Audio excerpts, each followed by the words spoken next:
ನೋಡ್ರಿ ಅಜ್ಜಿ ತನ್ನ ಮಕ್ಕನವ್ರು ಇಟ್ಟಾಡ್ತವನೆ. ನೋಡ್ರಿ ಅಜ್ಜಿ ತನ್ನ ಮಕ್ಕನವ್ರು ಇಟ್ಟಾಡ್ತವನೆ. ನೋಡ್ರಿ ನೋಡ್ರಿ ನೋಡ್ರಿ ನೋಡ್ರಿ ನೋಡ್ರಿ ನೋಡ್ರಿ ನೋಡ್ರಿ ನೋಡ್ರಿ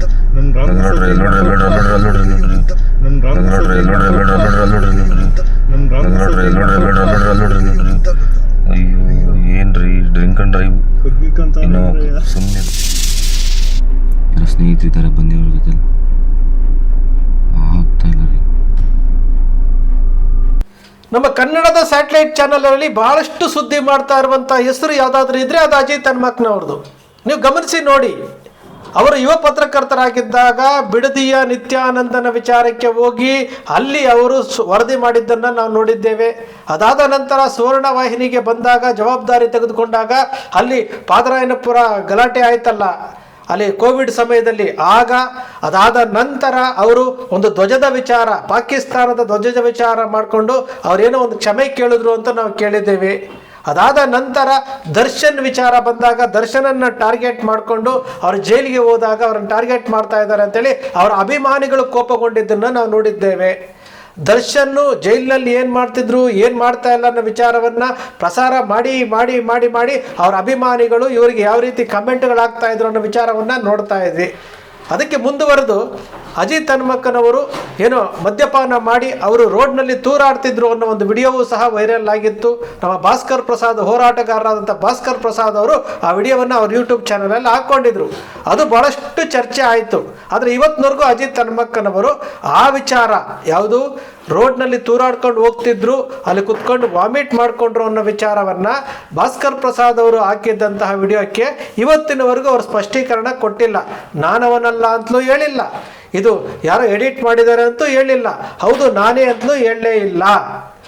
ಪತ್ರಕರ್ತರು ಎಲ್ಲರನ್ನೂ ಪ್ರಶ್ನೆ ಮಾಡ್ತಾರೆ, ಆದರೆ ಅವರ ಮೇಲೆ ಬರುವಂತಹ ಆರೋಪಕ್ಕೆ ಅವರು ಸ್ಪಷ್ಟೀಕರಣ ಕೊಡಬೇಕಾಗಿತ್ತಲ್ವ. ಈಗ ಮತ್ತೊಂದು ಅದೇ ರೀತಿಯಾದಂಥ ಒಂದು ಆರೋಪ ಸೋಷಿಯಲ್ ಮೀಡಿಯಾದಲ್ಲಿ ಹರಿದಾಡ್ತಾ ಇದೆ. ಅವರ ಧರ್ಮಪತ್ನಿ ಸಹನಾ ಭಟ್ ಅವರು ಯಾವುದು ರಿಯಲ್ ಟೆಕ್ ಮೀಡಿಯಾ ಅದರ ಜೊತೆಗೆ ಪಾಲುದಾರರಾಗಿದ್ದಾರೆ. ಅವರ ಹೆಸರು ಬರ್ತಾ ಇದೆ, ಅಲ್ಲಿ ಏನು ಪೋಸ್ಟರ್ಗಳು ಬರ್ತಾ ಇದೆ, ಒಂದು ಡಾಕ್ಯುಮೆಂಟ್ ಕಾಪಿ ಬರ್ತಾ ಇದೆ. ಇಲ್ಲಿ ಭಾಳಷ್ಟು ಜನ ಅದನ್ನು ಶೇರ್ ಮಾಡ್ತಾ ಇದ್ದಾರೆ, ವೆಬ್ ಪೋರ್ಟ್ಗಳಲ್ಲಿ ಆ ವಿಚಾರ ಶೇರ್ ಆಗ್ತಾ ಇದೆ. ಆದರೆ ಇದರ ಸತ್ಯಾಸತ್ಯತೆಗಳ ಬಗ್ಗೆ ಅಜಿತ್ ಹನುಮಕ್ನವರೇ ಹೇಳಬೇಕು. ಅಜಿತ್ ಹನುಮಕ್ನವರು ಪತ್ರಕರ್ತರು ಇವತ್ತು ಸ್ಟುಡಿಯೋದಲ್ಲಿ ಕೂತ್ಕೊಂಡು ಒಂದು ನ್ಯಾಯ ಒದಗಿಸ್ತಾರೆ ಅಂತಂದಾಗ ತಮ್ಮ ಮೇಲೆ ಬರುವಂತಹ ಇಂತಹ ಆರೋಪಗಳಿಗೆ ಅವರೇ ಸ್ಪಷ್ಟೀಕರಣ ಕೊಡಬೇಕು. ಯಾಕಂದರೆ ಅಜಿತ್ ಹನುಮಕ್ನವರು ನಾನೊಬ್ಬ ರಾಷ್ಟ್ರವಾದಿ ಪತ್ರಕರ್ತರು ಅಂತ ನೇರವಾಗಿ ಹೇಳ್ಕೊಳ್ತಾರೆ. ಅವರು ರಾಷ್ಟ್ರವಾದಿ ಪತ್ರಕರ್ತರಾಗ್ತಾರೋ ಅಥವಾ ಮತ್ತೇನು ಪತ್ರಕರ್ತರಾಗ್ತಾರೋ ಅದು ಎರಡನೇ ವಿಚಾರ.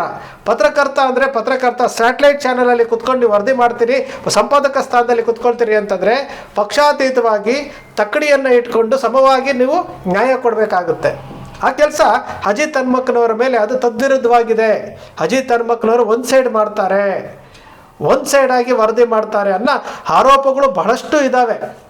ದರ್ಶನ್ ವಿಚಾರ ಆಗಿರ್ಬೋದು, ಮತ್ತು ಬೇರೆ ಬೇರೆ ವಿಚಾರಗಳಾಗಿರ್ಬೋದು, ಎಲ್ಲದಕ್ಕೂ ಸಹ ಅಜಿತ್ ಹನುಮಕ್ನವರು ಸ್ಪಷ್ಟನೆ ಕೊಟ್ಟಿಲ್ಲ. ಈಗ ಬಂದಿರುವಂಥ ರಿಯಲ್ ಟೆಕ್ ಮೀಡಿಯಾ ಹೆಸರಿನಲ್ಲಿ ಏನು ಕೋಟ್ಯಾಂತರ ರೂಪಾಯಿ ಹಣವನ್ನು ಇಲ್ಲಿ ಗೋಲ್ಮಾಲ್ ಆಗಿದೆ ಅನ್ನೋ ವಿಚಾರದಲ್ಲಿ, ಅವರ ಧರ್ಮಪತ್ನಿ ಹೆಸರಿರೋದ್ರ ವಿಚಾರದಲ್ಲಿ, ಹಿಂದಿನ ಕಾರ್ಮಿಕ ಸಚಿವರಾಗಿದ್ದಂಥ ಶಿವರಾಮ್ ಹೆಬ್ಬಾರ್ ಅವರಾಗಿದ್ದಾಗ ಈಗ ಸಂತೋಷ್ ಲಾಡ್ ಅವರು, ಅಜಿತ್ ಹನುಮಕ್ನವರು ಒಂದು ರೀತಿಯಂಥ ಕಳಸ್ಯ ಗಂಟಸ್ಯ ಗೆಳೆತನ ಇದೆ, ಒಂದೇ ಜಿಲ್ಲೆಯವರಿದ್ದಾರೆ.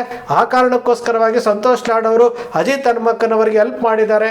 ಯಾಕಂದರೆ ನಾವು ನೋಡಿದ್ದೀವಿ ನಿಮ್ಮ ಅಕ್ಷರ ಮೀಡಿಯಾದಲ್ಲಿ ಪದೇ ನಾವು ಯಾಕೆ ಆಗ್ತಾ ಇರ್ತೀವಿ ಅಂತಂದರೆ, ಸಂತೋಷ್ ಲಾಡ್ ಅವರು ಸುವರ್ಣ ವಾಹಿನಿಯ ವೇದಿಕೆ ಮೇಲೆ ಕೂತ್ಕೊಂಡು ನ್ಯೂಸ್ ಅವರ್ನಲ್ಲಿ ಕೂತ್ಕೊಂಡು ಅವ್ರು ಹೇಳ್ತಾರೆ ಅಜಿತ್ ಹನುಮಕ್ನವರಿಗೆ, ನೀವು ಅನಿವಾರ್ಯವಾಗಿ ಅವ್ರ ಜೊತೆ ಹೊಂದಾಣಿಕೆ ಮಾಡ್ಕೊಂಡು ಹೋಗ್ತಾ ಇದ್ದೀರಿ, ನೀವು ಪ್ರಶ್ನೆನೇ ಮಾಡೋದಿಲ್ಲ ಅಂತೇಳಿ ಸಂತೋಷ್ ಲಾಡ್ ಅವರು ನೇರವಾಗಿ ಅವ್ರ ಸ್ಟುಡಿಯೋದಲ್ಲೇ ಕೂತ್ಕೊಂಡು ಡಾಲರ್ನ ವಿಚಾರವನ್ನು ಇಟ್ಕೊಂಡು, ಏನು ಅಭಿವೃದ್ಧಿಯ ವಿಚಾರವನ್ನು ಇಟ್ಕೊಂಡು ಪ್ರತಿಯೊಂದು ವಿಚಾರವನ್ನು ಅವರನ್ನು ಪ್ರಶ್ನೆ ಮಾಡಿದ್ದಕ್ಕೆ ಅಜಿತ್ ಹನುಮಕ್ಕನವರು ಉತ್ತರವಿಲ್ಲದೆ ಮುಗುಳ್ನಕ್ಕಿದ್ದನ್ನು ನಾವು ನೋಡಿದ್ದೀವಿ. ಮೌನಂ ಸಮ್ಮತಿ ಲಕ್ಷಣ ಅನ್ನೋ ರೀತಿಯಲ್ಲಿ ಸಂತೋಷ್ ಲಾಡ್ ಅವರು ನೇರವಾಗಿ ಹೇಳಿದ್ದು, ನೀವು ಭಾರತೀಯ ಜನತಾ ಪಕ್ಷದವನ್ನು ಪ್ರಶ್ನೆನೇ ಮಾಡೋದಿಲ್ಲ, ಪ್ರಶ್ನೆ ಮಾಡಿ ಅಂತ ಕೇಳಿದಾಗ ಅವರು ಮೌನಕ್ಕೆ ಶರಣಾಗಿದ್ದನ್ನು ನಾವು ನೋಡಿದ್ದೇವೆ. ಅದೇ ರೀತಿ ಚುನಾವಣೆ ಸಮಯದಲ್ಲಿ ಏನು ಜೀಪ್ನಲ್ಲಿ ಡ್ರೈವಿಂಗ್ ಮಾಡ್ತಾ ಮಾತನಾಡ್ತಾ ಇದ್ದಿದ್ದಂಥದ್ದು ನಾವು ನೋಡಿದ್ದೇವೆ. ಆಗಲೂ ಸಂತೋಷ್ ಲಾಡ್ ಅವರು ಹೇಳಿದ್ದು, ನೀವು BJP ಅವ್ರನ್ನ ಪ್ರಶ್ನೆನೇ ಮಾಡೋದಿಲ್ಲ, ಯಾಕೆ ಪ್ರಶ್ನೆ ಮಾಡೋದಿಲ್ಲ ಅಂತ ವಿಚಾರವನ್ನು ಕೇಳಿದಾಗಲೂ ಅಲ್ಲಿಯೂ ಸಹ ಅವರು ಒಂದು ಪಕ್ಷದ ಪರವಾಗಿ ಮಾತನಾಡ್ತಾ ಇರುವಂಥ ವಿಚಾರಗಳನ್ನು ನಾವು ಕೇಳಿದ್ದೀವಿ. ಈ ಕಾರಣಕ್ಕೋಸ್ಕರವಾಗಿ ಈಗ ಧಾರವಾಡ ಜಿಲ್ಲೆಯವರು ಇಬ್ಬರು ಕಾರ್ಮಿಕ ಸಚಿವರು ಕಾರ್ಮಿಕ ಇಲಾಖೆಯಲ್ಲೇ ಈ ರೀತಿಯಾದಂಥ ಆರೋಪ ಕೇಳಿ ಬರ್ತಾ ಇದೆ. ಅದರೊಳಗಡೆ ಅಜಿತ್ ಹನುಮಕ್ಕನವ್ರ ಧರ್ಮಪತ್ನಿ ಹೆಸರು ಕೇಳಿ ಬರ್ತಾ ಇದೆ, ಸೋಷಿಯಲ್ ಮೀಡಿಯಾದಲ್ಲಿ ಹರಿದಾಡ್ತಾ ಇದೆ, ವೆಬ್ಗಳಲ್ಲಿ ಸುದ್ದಿ ಬರ್ತಾ ಇದೆ, ನ್ಯೂಸ್ ಪೋರ್ಟಲ್ಗಳಲ್ಲಿ ಸುದ್ದಿ ಬರ್ತಾ ಇದೆ. ಯಾವುದು ಸತ್ಯ ಯಾವುದು ಅಸತ್ಯ? ಇಲ್ಲಿ ದೇಶದ್ದು ಬಿಡಿ, ದೇಶದ್ದು ಯಾರೂ ಕೇಳೋದಿಲ್ಲ, ರಾಜ್ಯದ್ದು ಯಾರೂ ಕೇಳೋದಿಲ್ಲ. ಇವರೆಲ್ಲ ಕುರ್ಚಿ ಗಲಾಟೆ, ಆ ಗಲಾಟೆ, ಈ ಗಲಾಟೆ ಅಂತ ಡೈವರ್ಟ್ ಮಾಡ್ತಾ ಇರ್ತಾರೆ. ಆದರೆ ಒಬ್ಬ ಪತ್ರಕರ್ತ, ಒಬ್ಬ ಸಂಪಾದಕರಾಗಿದ್ದುಕೊಂಡು, ಅವರ ಧರ್ಮಪತ್ನಿಯೂ ಸಹ ಮೀಡಿಯಾದಲ್ಲಿ ಇದ್ದಂಥವರು, ಇವರು ಒಬ್ಬ ಸಂಪಾದಕರಾಗಿದ್ದುಕೊಂಡು ಯಾವ ರೀತಿ ಹಣ ಮಾಡಿದ್ದಾರೆ, ಎಲ್ಲಿಂದ ಬಂತು, ಇದು ಏನು ತನಿಖೆ ಆಗಬೇಕು ಅನ್ನೋ ರೀತಿಯಲ್ಲಿ ಚರ್ಚೆ ಆಗಬೇಕಾದ್ರೆ ಒಬ್ಬ ಜವಾಬ್ದಾರಿಯುತವಾದಂಥ ಒಬ್ಬ ಸಂಪಾದಕರಾಗಿದ್ದುಕೊಂಡು ಇದಕ್ಕೆ ಸ್ಪಷ್ಟೀಕರಣ ಕೊಡಬೇಕಲ್ಲ. ಈ ಕುಡಿದು ಏನು ರೋಡ್ನಲ್ಲಿ ತೂರಾಡ್ತಿದ್ರು ಅನ್ನೋ ವಿಚಾರವನ್ನು ಯೂಟ್ಯೂಬ್ನಲ್ಲಿ ಬಂದು ಸೋಷಿಯಲ್ ಮೀಡಿಯಾದಲ್ಲಿ ವೈರಲ್ ಆದಾಗಲೂ ಸಹ ಆ ವಿಚಾರ ಹೇಳಲಿಲ್ಲ ಅಂತಂದರೆ, ಹೌದು ಅಜಿತ್ ಹನುಮಕ್ಕನವರು ಅವತ್ತು ಅವರು ಕುಡಿದಿದ್ರು, ತೂರಾಡಿದ್ರು, ಅದು ಸತ್ಯ ಇರ್ಬೋದು ಅಂತೇಳಿ ಜನ ತಿಳ್ಕೊಂಡ್ರು. ಇವತ್ತಿಗೂ ಅದನ್ನೇ ತಿಳ್ಕೊಳ್ಬೇಕಲ್ಲ. ಹೆಚ್ಚು ಕಡಿಮೆ ಒಂದು ವಾರದ ಮೇಲೆ ಆಯಿತು. ಒಂದು ವಾರದಿಂದ ಯಾರು ಲಾಯರ್ ಜಗದೀಶ್ ಅನ್ನೋರು ಶೇರ್ ಮಾಡಿದ್ರು, ಮತ್ತೊಂದಷ್ಟು ಜನ ಏನು ಲೋಕಲ್ ಚಾನಲ್ಗಳವರು ಚೇಂಜ್ ಮಾಡ್ತಾ ಇದ್ದಾರೆ. ಈಗ ನೆನ್ನೆನೂ ಸಹ ಒಂದು ನ್ಯೂಸ್ ಪೋರ್ಟಲಲ್ಲಿ ಬಂದಿದೆ, ಎಲ್ಲವೂ ಬರ್ತಾ ಇದೆ. ಏನು ಡೈರೆಕ್ಟರ್ ಲಿಸ್ಟ್ನಲ್ಲಿ ಅವ್ರ ಧರ್ಮಪತ್ನಿಯ ಫೋಟೋ ಇದೆ. ಇಲ್ಲಿ ಲಕ್ಷಾಂತರ ರೂಪಾಯಿ ಏನು ಹೆಚ್ಚಿಗೆ ಹಣವನ್ನು ತೆಗೆದುಕೊಂಡಿರುವಂಥದ್ದು, ಟೆಂಡರ್ಗಿಂತ ಹೆಚ್ಚಿಗೆ ತೆಗೆದುಕೊಂಡಿರುವಂಥದ್ದಿದೆ. ಹಾಗಾದರೆ ಇವೆಲ್ಲ ಏನು? ಒಂದು ವೇಳೆ ಅದು ಸತ್ಯ ಆಗಿದ್ದರೆ ಒಬ್ಬ ಸಂಪಾದಕರಾಗಿ, ಒಬ್ಬ ಪತ್ರಕರ್ತರಾಗಿ ಇದನ್ನೆಲ್ಲ ಮಾಡ್ಬೋದಾ? ಬೇನಾಮಿ ಹೆಸರಿನಲ್ಲೋ ಅಥವಾ ಧರ್ಮಪತ್ನಿಯವರ ಹೆಸರಿನಲ್ಲಿ ಮಾಡ್ಬೋದಾ? ಹಾಗಾದರೆ ರಾಜಕಾರಣಿಗಳಿಗೂ ಇವ್ರಿಗೂ ಏನಾದರೂ ವ್ಯತ್ಯಾಸ ಕಾಣ್ತಾ ಇದೆಯಾ ನಮಗೆ? ಇದೆಲ್ಲದರ ಪ್ರಶ್ನೆಗೆ ಉತ್ತರ ಅಜಿತ್ ಹನುಮಕ್ಕನವ್ರು ಕೊಡಬೇಕು. ನಮ್ಮ ಕನ್ನಡದಲ್ಲಿ ಇರುವುದೇ ಸ್ಯಾಟಲೈಟ್ ಚಾನೆಲ್ಗಳು 4-5 ಜನ ಅಷ್ಟೇ ರೀ, ಕರೆಕ್ಟಾಗಿ ಓಡ್ತಾ ಇರೋದು 4-5 ಜನ. ಒಂದು TV9, ಒಂದು ನ್ಯೂಸ್ 18, ಒಂದು ಪಬ್ಲಿಕ್ TV, ಒಂದು ಸುವರ್ಣ ವಾಹಿನಿ, ಒಂದು ನ್ಯೂಸ್ ಫಸ್ಟು, ಮತ್ತೊಂದು ಗ್ಯಾರಂಟಿ ನ್ಯೂಸು. ಈಗ ಅದೇ ಕೊನೆ ಸ್ಥಾನಕ್ಕೆ ಬಂದಿರುವಂಥದ್ದು ಪವರ್ TV ಮತ್ತು ರಿಪಬ್ಲಿಕ್ ಕನ್ನಡ, TV5 ಒಂದಿದೆ. ಇಷ್ಟು ಬಿಟ್ಟರೆ ಬೇರೆ ಚಾನಲ್ ಇಲ್ಲಿದೆ. ಇಂತಹ ಚಾನೆಲ್ಗಳು ನಡೆಸ್ಕೊಂಡು ಕನ್ನಡದಲ್ಲಿ ಸ್ಯಾಟಲೈಟ್ ಚಾನೆಲ್ಗಳೇ ಇರುವಂಥ ಸಮಯದಲ್ಲಿ ಈ ರೀತಿಯಾಗಿ ಒಂದ್ರ ಮೇಲೆ ಒಂದು ಆರೋಪಗಳು ತಗೊಳ್ಕೊಂಬಂದರೆ ಈ ಕರ್ನಾಟಕದ ಪತ್ರಿಕೋದ್ಯಮದ ಕತೆ ಏನಾಗಬೇಕು? ಯೂಟ್ಯೂಬರ್ಸ್ ಕೇಳ್ತಾ ಇದ್ದಾರೆ, ನ್ಯೂಸ್ ಪೋರ್ಟಲ್ಗಳು ಕೇಳ್ತಾ ಇದ್ದಾರೆ, ಉತ್ತರ ಕೊಡಬೇಕಲ್ವಾ? ಪ್ರಶ್ನಾತೀತರು ಯಾರೂ ಅಲ್ಲ ಇಲ್ಲಿ, ಎಲ್ಲರೂ ಉತ್ತರ ಕೊಡಬೇಕಾಗತ್ತೆ. ಅದನ್ನೇ ಕೊಡಿ ಅಂತ ಕೇಳ್ತಾ ಇರುವಂಥದ್ದು. ಯಾತಕ್ಕೆ? ನಾನು 4-5 ದಿವಸಗಳಿಂದ ಗಮನಿಸ್ಕೊಳ್ತಾ ಬರ್ತಾ ಇದ್ದೀವಿ. ಅಜಿತ್ ಹನುಮಕ್ಕನವರು ಇದ್ರ ಬಗ್ಗೆ ಸ್ಪಷ್ಟೀಕರಣ ಕೊಡ್ತಾರಾ?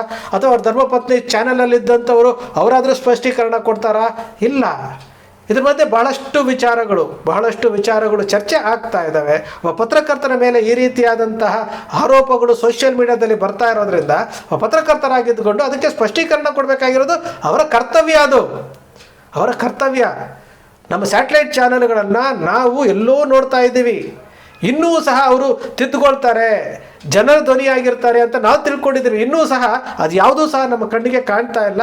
ನಿನ್ನೆ ರಾಹುಲ್ ಗಾಂಧಿ ಅವರು ಅದನ್ನೇ ಹೇಳಿರುವಂಥದ್ದು, ನೀವು ಭಾರತೀಯ ಜನತಾ ಪಕ್ಷದ ಕೆಲಸಗಾರರಾಗಕ್ಕೆ ಹೋಗ್ಬೇಡ್ರಿ, ನೀವು ಜನರ ಧ್ವನಿಯಾಗಿ, ಸತ್ಯದ ಪರವಾಗಿ ಧ್ವನಿಯಾಗಿ ಅಂತ ಅವರು ಹೇಳಿದ್ದಾರೆ. ವಿರೋಧ ಪಕ್ಷದ ನಾಯಕ ಹೇಳ್ತಾರೆ ಅಂತಂದರೆ ನಿಮ್ಮ ಬದ್ಧತೆ ಏನು ಅಂತ ನಾವು ತಿಳ್ಕೊಳ್ಬೇಕಾಗುತ್ತಲ್ಲ, ನಾವು ಡಿಸೈಡ್ ಮಾಡಬೇಕಾಗುತ್ತಲ್ಲ. ಈಗ ಬಂದಿರುವಂತಹ ಸುದ್ದಿಗಳಿಗೆ ಸ್ಪಷ್ಟೀಕರಣ ಕೊಡದೆ ಹೋದರೆ ಬಹುಶಃ ಇವೆಲ್ಲವೂ ಸತ್ಯ ಅಂತ ಗೊತ್ತಾಗುತ್ತೆ. ಈಗ ಬಹಳಷ್ಟು ಜನ RTI ಮೂಲಕ ಮಾಹಿತಿಗಳು ತಗೊಳ್ತಾ ಇದ್ದಾರೆ. ಆ ಮಾಹಿತಿಯ ಪ್ರಕಾರ ಇದೇನಾದರೂ ಸತ್ಯವೇ ಆಗಿದ್ದರೆ ಒಂದು ರೀತಿಯಾಗಿ ಏನೋ ಪತ್ರಿಕೋದ್ಯಮದಲ್ಲಿ ಇದ್ದುಕೊಂಡು ಈ ರೀತಿ ಮಾಡ್ತಾ ಇರುವುದು ಸರಿಯೋ ತಪ್ಪೋ ಅಂತೇಳಿ ಅವ್ರು ಹೇಳಬೇಕಾಗುತ್ತೆ. ಎಲ್ಲಿಗೂ ನ್ಯಾಯ ಕೊಡ್ತೀನಿ ಅಂತೇಳಿ ಸ್ಯಾಟಲೈಟ್ ಚಾನಲಲ್ಲಿ ಕೂತ್ಕೊಂಡಿದ್ದಾರಲ್ಲ ಅಜಿತ್ ಹನುಮಕ್ಕನವರು, ಅವ್ರು ಹೇಳಬೇಕಾಗುತ್ತೆ. ಅಥವಾ ಬೇರೆ ಚಾನಲ್ಗಳು ಯಾರೂ ಮಾತಾಡೋದಿಲ್ಲ. BTV ಮೇಲೆ FIR ಆದಾಗೂ ಮಾತಾಡಿಲ್ಲ, ಪೊಲೀಸ್ ಇನ್ಸ್ಪೆಕ್ಟರ್ಗಳು ರೋಲ್ ಕಾಲ್ ವಿಚಾರದಲ್ಲಿ. ಇಲ್ಲಿ ಪವರ್ TVಯ ರಾಕೇಶ್ ಶೆಟ್ಟರು ಜೈಲಲ್ಲಿದ್ದಾರೆ, ಅದ್ರ ಬಗ್ಗೆ ಮಾತಾಡೋದಿಲ್ಲ. ಇವ್ರು ಯಾರೂ ಮಾತಾಡೋದಿಲ್ಲ, ಸ್ಯಾಟಲೈಟ್ ಚಾನಲ್ಗಳ ಬಗ್ಗೆ ಯಾರೂ ಮಾತಾಡೋದಿಲ್ಲ, ಸುದ್ದಿನೂ ಮಾಡೋದಿಲ್ಲ. ಇವ್ರು ಏನಪ್ಪ ಅಂದರೆ ಬೇರೆಯವ್ರನ್ನ ನೋಡ್ತಾ ಇರ್ತಾರೆ ಹೊರತು ಇವ್ರದ್ದು ಏನೂ ನೋಡೋದಿಲ್ಲ. ಇಲ್ಲಿ ರಿಪಬ್ಲಿಕ್ ಕನ್ನಡದಲ್ಲಿ ಶೋಭಾ ಮಳವಳ್ಳಿ ಅವ್ರನ್ನ ಸಂಪಾದಕ ಹುದ್ದೆಯಿಂದ ಕಿತ್ತಾಕಿದ್ರು, ಯಾರೂ ಮಾತಾಡೋದಿಲ್ಲ. ಅದೇ ರೀತಿ ಜಯಪ್ರಕಾಶ್ ಶೆಟ್ಟರನ್ನ ಸುವರ್ಣದಿಂದ ತಗೊಂಡ್ಕೊಂಡು ರಿಪಬ್ಲಿಕ್ನಲ್ಲಿ ಕೂರಿಸಿ ಅಷ್ಟೇ ವೇಗವಾಗಿ ಕಿತ್ತಾಕಿದ್ರು, ಯಾರೂ ಮಾತಾಡೋದಿಲ್ಲ. ಯಾಕಂದರೆ ಅವರ ಒಳಗಡೆ ಹೊಂದಾಣಿಕೆ ಇಲ್ಲ. ಇವರು ಮದುವೆಗಳಿಗೆ ಮಾತ್ರ ಎಲ್ಲ ಒಟ್ಟಾಗಿ ಹೋಗ್ತಾರೆ, ಆದರೆ ಹೊಂದಾಣಿಕೆ ಇಲ್ಲದಂಥವರು. ಕೊನೆಯ ಪಕ್ಷ ಇವರ ಮೇಲೆ ಬಂದಿರುವಂತಹ ಆರೋಪಗಳಿಗೆ, ಇವರ ಮೇಲೆ ಬರ್ತಾ ಇರುವಂಥ ಸೋಷಿಯಲ್ ಮೀಡಿಯಾದಲ್ಲಿಂಥ ಆರೋಪಗಳಿಗೆ ಅಜಿತ್ ಹನುಮಕ್ಕನವರು ನೇರವಾಗಿ ಉತ್ತರ ಕೊಡಬೇಕಾಗತ್ತೆ. ನಾವು ಮೊದಲಿಂದನೂ ಅದನ್ನೇ ಕೇಳ್ತಾ ಇದ್ವಿ. ಅಜಿತ್ ಹನುಮಕ್ಕನವರು ಅಂತಂದರೆ ಒಂದು ರೀತಿಯ ಬೆಂಕಿ ಇದ್ದಂಗಿದ್ರು. ನಿತ್ಯಾನಂದನ ಆಶ್ರಮದ ಮೇಲೆ ದಾಳಿ ಮಾಡೋಂಥ ವಿಚಾರ, ರಘುವನ್ನ ಒಬ್ಬ ಹುಡುಗನಿಗೆ ಕಣ್ಣು ಕಿತ್ತಾಕ್ತಾರಂಥ ವರದಿ ಇರ್ಬೋದು. ಅದಾದ ನಂತರ ಅವರು ಬೆಂಕಿಯಾಗಿದ್ದಂಥವರು. ಇವತ್ತು ಅವರಿಂದ ಅದನ್ನು ನಿರೀಕ್ಷೆ ಮಾಡ್ತಾ ಇದ್ದೀವಿ. ಅಜಿತ್ ಹನುಮಕ್ಕನವರ ಕಡೆಯಿಂದ ನಿರೀಕ್ಷೆ ಮಾಡ್ತಾ ಇದ್ವಿ. ಆದರೆ ಯಾಕೆ ಈ ರೀತಿ ಬದಲಾವಣೆ ಆಗಿದ್ರೋ ಗೊತ್ತಿಲ್ಲ. ಸೌಜನ್ಯ ವಿಚಾರದಲ್ಲಿ ಥ್ರೆಡ್ಬೇರ್ ಇನ್ವೆಸ್ಟಿಗೇಷನ್ ಮಾಡಿದ್ದೀನಿ, ನನ್ನ ಹತ್ರ ರಿಪೋರ್ಟ್ ಇದೆ ಅಂತ ಹೇಳ್ದಂಥವ್ರು ಇವತ್ತವರೆಗೂ ಥ್ರೆಡ್ಬೇರ್ ಇನ್ವೆಸ್ಟಿಗೇಷನ್ ರಿಪೋರ್ಟ್ ಕೊಟ್ಟೇ ಇಲ್ಲ. ಹಾಗಾದರೆ ನಾವು ಏನು ತಿಳ್ಕೊಳ್ಬೇಕು? ಎಲ್ಲದಕ್ಕೂ ಜನ ಪ್ರಶ್ನೆ ಕೇಳುವಂತಹ ಸಮಯ ಮರ್ತೋಗಿರ್ತಾರೆ. ಆದರೆ ನಿಮ್ಮ ಅಕ್ಷರ ಮೀಡಿಯಾ ಅವಾಗವಾಗ ಕೇಳ್ತಾ ಇರುತ್ತೆ. ಯಾಕೆಂದರೆ ನೀವು ಜನರಿಗೆ ಬುದ್ಧಿ ಹೇಳ್ತೀನಿ ಅಂತ ಹೇಳುವವರು, ನೀವು ಸರಿದಾರಿಯಲ್ಲಿರಬೇಕು, ನೀವು ಸರಿಯಾದ ಮಾರ್ಗದಲ್ಲಿರಬೇಕು. ಆಗ ಇನ್ನೊಬ್ಬರಿಗೂ ಬುದ್ಧಿ ಹೇಳುವಂತಹ ಇದಕ್ಕೆ ಅರ್ಹತೆಯನ್ನು ನೀವು ಪಡೆದಿರ್ತೀರಿ. ಸ್ನೇಹಿತರೆ, ನಿಮ್ಮ ಅಕ್ಷರ ಮೀಡಿಯಾ ಸೃಷ್ಟಿ ಮಾಡಲ್ಲ, ಕಲ್ಪನೆ ಮಾಡೋದಿಲ್ಲ, ವಾಸ್ತವದ ವಿಚಾರವನ್ನು ವಿಶ್ಲೇಷಣೆ ಮಾಡುತ್ತೆ. ನಿಮ್ಮ ಅಕ್ಷರ ಮೀಡಿಯಾದ ವಿಶ್ಲೇಷಣೆ ನಿಮ್ಗೆ ಇಷ್ಟ ಆಯಿತು ಅಂದರೆ ಸಬ್ಸ್ಕ್ರೈಬ್ ಆಗಲಿಲ್ಲ ಅಂದರೆ ಸಬ್ಸ್ಕ್ರೈಬ್ ಮಾಡ್ಕೊಳ್ಳಿ. ಪಕ್ಕದಲ್ಲಿ ಕಾಣುವಂಥ ಬೆಲ್ ಐಕಾನ್ ಪ್ರೆಸ್ ಮಾಡಿ, ಶೇರ್ ಮಾಡಿ, ಪ್ರೋತ್ಸಾಹ ನೀಡಿ.